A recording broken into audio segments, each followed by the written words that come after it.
한때는요, 태풍 속에서 무려 32명의 생명을 구한 영웅, 해병대의 별이라고 불렸던 사람이 있었습니다. 그런데 한 젊은 병사의 안타까운 죽음 이후에 그의 이름이 수많은 논란의 중심에 서게 되죠. 해병대 1사단장이었던 임성근 소장. 어떻게 한때 영웅이었던 인물이 이렇게 몰락의 상징이 되었을까요? 오늘 이 복잡하게 얽힌 이야기의 실타래를 하나씩 풀어보겠습니다. 네, 이게 단순히 한 군인의 개인사로만 볼 문제는 절대 아닙니다. 우리 군 조직 문화의 어떤 단면, 그리고 지휘관의 책임은 어디까지인가, 이런 아주 근본적인 질문들을 던지게 만들거든요. 그의 행적 하나하나가 중요한 변곡점이 되는데 그 시작은 사실 아주 화려했습니다. 맞아요. 우선 이 임성근이라는 인물이 어떤 군인이었는지부터 좀 짚어봐야 할 것 같아요. 그야말로 엘리트 코스를 밟아왔죠. 1969년생이고 해군사관학교 45기 출신입니다. 아, 해사 45기. 주요 보직도 뭐 거의 다 거쳤다고. 맞습니다. 6.25단 대대장, 2사단 연대장, 6.25단장, 그리고 해병대 사령부 참모장에 부사령관까지 정말 탄탄대로였죠. 그러다가 이제 소장으로 진급하고 1사단장으로 부임한 거군요. 네, 2022년 6월에요. 그리고 바로 그 해에 그를 영웅으로 만든 사건이 터집니다. 그 태풍 흰남노 때 이야기죠. 맞습니다. 2022년 9월 포항이에요. 그때 정말 상황이 심각했잖아요. 기억나죠? 아파트 지하주차장에 침수되고 그야말로 아비규환이었어요. 도로가 다 물에 잠겨서 일반 차량으로는 접근조차 못하는 그런 상황이었죠. 네네. 바로 그때 임송근 사단장이 결단을 내립니다. 상륙돌격 장갑차 KAV와 고무보트 IBS를 투입시킨 거죠. 와, 그건 정말 과감한 결정이었네요. 그렇죠. 군의 자산을 재난 현장에 투입하는 거니까요. 그 덕분에 32명이라는 소중한 생명을 구했습니다. 이때만 해도 언론과 국민들의 찬사가 정말 대단했어요. 네. 위기 상황에서의 결단력, 지휘 능력을 완벽하게 보여준 사례다. 이런 평가를 받았죠. 그러니까요. 이런 영웅적인 면모가 있었기 때문에 나중에 최상병 사건이 터졌을 때 사람들이 더 큰 충격을 받았던 것 같습니다. 그런데 사실 그의 지휘 아래서 안타까운 죽음이 이번이 처음은 아니었다면서요? 네, 바로 그 점을 짚고 넘어가야 합니다. 시간을 좀 거슬러 올라가서 2009년 10월인데요. 당시 그가 대대장이었을 때 안영우 중사가 하강 레펠 훈련 중에 바다로 추락해서 결국 순직 처리된 사건이 있었습니다. 아, 그런 일이 있었군요. 그때 최고 지휘관이었는데 처분은 어떻게 됐나요? 임성근 대대장은 혐의 없음 처분을 받았고요. 교역대장 등 다른 2명만 징계를 받은 선에서 마무리가 됐죠. 이때부터 뭔가 그의 리더십 스타일에 대한 이야기가 조금씩 나왔던 것 같아요. 특히 그 보여주기식 행동이요. 네. 이츠마린 캠페인이라는 게 있었다고요? 아, 네, 맞습니다. 그가 6.25단장 시절부터 1사단장까지 쭉 밀어붙인 캠페인인데 핵심은 장병들한테 엄청난 양의 암기사항을 부과하고 수시로 테스트하는 거였어요. 암기사항이요? 네, 물론 군인으로서 알아야 할 내용도 있었겠지만 그 방식과 강도가 문제였습니다. 장병들 피로도가 엄청났다는 거죠.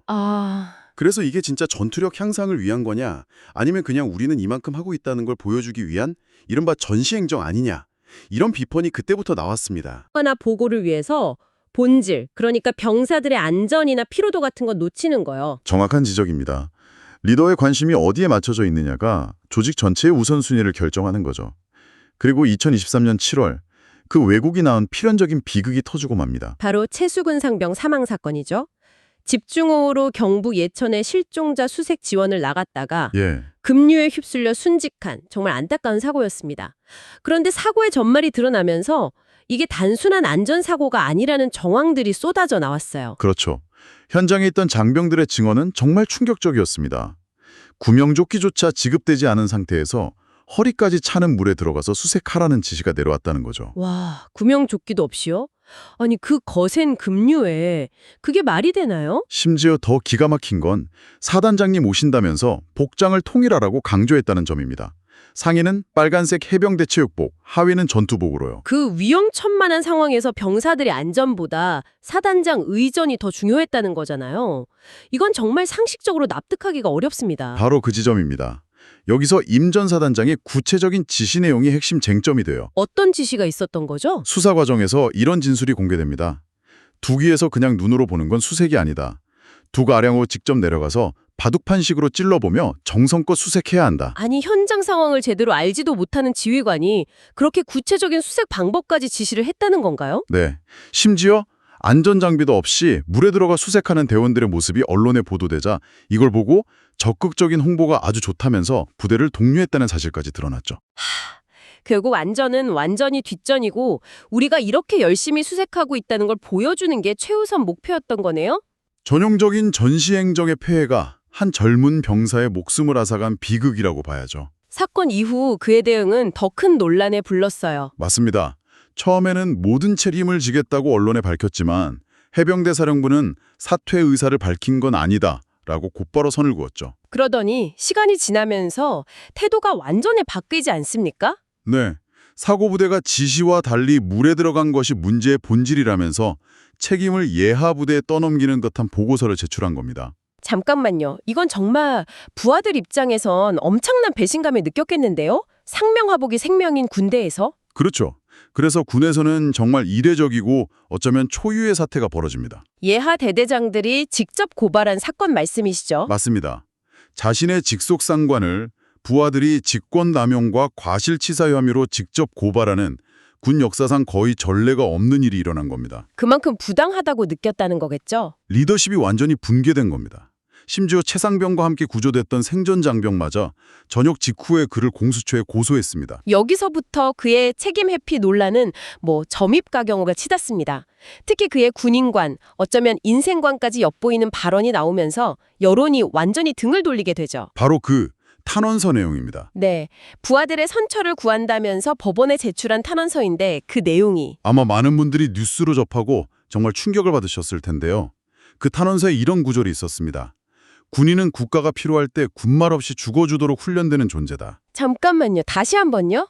죽어주도록 훈련된다고요? 네. 그리고 군대는 죽으라는 지시를 해도 따라야 한다. 이런 문장도 있었어요. 와, 이건 정말 21세기 민주주의 국가의 장성이 할 말이라고는 도저히 믿기지가 않네요. 군인의 본분이 죽는 것이라고 생각했다는 거잖아요. 엄청난 비판이 쏟아졌죠. 군인의 사명은 죽는 것이 아니라 살아서 싸워 이기고 국민의 생명과 재산을 지키는 것입니다. 헌법에도 그렇게 명시되어 있고요.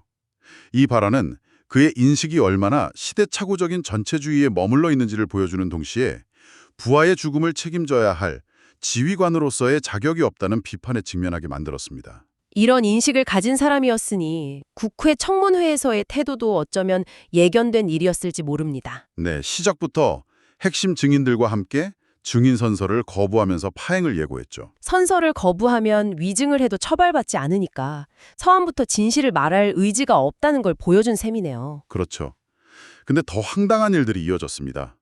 공수처에 압수된 자신의 휴대전화 비밀번호를 잊어버렸다고 주장한 겁니다. 아, 맞아요. 그 얘기. 몇 달 전까지 쓰던 최신 스마트폰 비밀번호를요. 네. 그러다가 구속영장에 청구되니까 갑자기 기억이 돌아왔다고 했죠. 그 과정이 정말 영화 같았어요. 새벽 2시 30분에 기도하던 중 20자가 넘는 비밀번호가 떠올랐다. 하나님의 사랑과 가호를 느꼈다고 말을 바꿨습니다. 진실을 밝히려는 의지보다는 어떻게든 법망을 피하려는 모습으로 비치면서 여론은 보옥 싸늘해졌습니다. 심지어 청문회 도중에 현직 검사인 사촌에게 실시간으로 문자 메시지를 보내서 어떻게 대응할지 자문을 구하는 장면이 카메라에 포착되기도 했고요. 맞습니다. 총체적 난국이었죠. 그런데 여기서 그치지 않고 정치적인 구명 로비 의혹까지 터져나옵니다. 김건희 여사의 도이치모터스 주가 조작 의혹 사건의 공범으로 지목된 인물과의 바로 그 이종호라는 인물과의 골프 모임 의혹이 제기됐고요. 한 언론사가 공개한 통화 녹취록에서 이종호 씨가 내가 VIP, 즉 대통령에게 직접 얘기를 해서 풀어주겠다는 취지의 발언을 한 사실이 드러나면서 파장은 걷잡을 수 없이 커졌습니다. 결국 그는 군복을 벗게 되는데 그 과정도 순탄치 않았습니다. 그렇죠. 명예전역을 신청해서 퇴직금과 연금을 다 받으려고 했지만 수사가 진행 중이란 이유로 해군본부에서 부결됐죠. 그리고 2025년 2월 25일 별도의 저녁식도 없이 조용히 군을 떠났습니다. 네, 하지만 갈등은 끝나지 않았어요.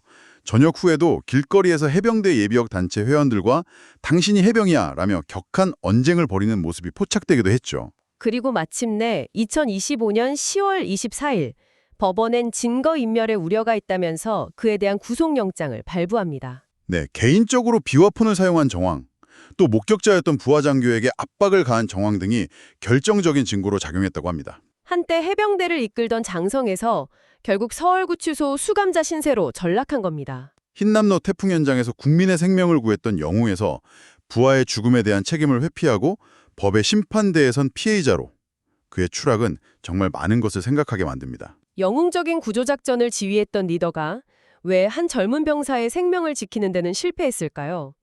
오늘 우리가 살펴본 그의 행적들 속에 그 답이 숨어 있는 것 같습니다. 전시행정이라는 조직 문화, 생명보다 의전을 중시하는 태도, 그리고 무엇보다 책임을 회피하는 리더의 모습까지요. 특히 그의 탄원서에 담긴 군인은 죽어주도록 훈련된 존재라는 말은 계속해서 우리 사회에 무거운 질문을 던집니다. 조직을 위한 개인의 희생은 과연 어디까지 정당화될 수 있을까요? 그리고 부하의 생명을 지키지 못한 지휘관의 책임은 과연 무엇으로 또 어디까지 물어야 하는 걸까요? 한 리더의 잘못된 선택과 왜곡된 인식이 개인의 운명을 넘어 한 조직의 명예와 사회 전체의 신뢰에 어떤 파괴적인 영향을 미치는지 깊이 생각해 볼 지점을 남기는 이야기였습니다.